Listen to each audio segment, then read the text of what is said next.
السلام عليكم Soomaali meel kasta aad joogtaan waa Cabdullaahi Cali oo ku nool magaalada Cape Town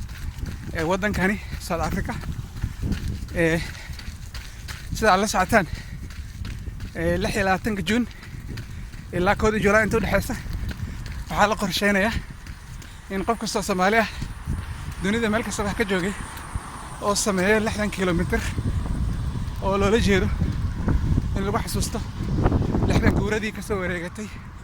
maalinta Soomaali ee xornimada ka qaadatay umaysiga u soo talinayay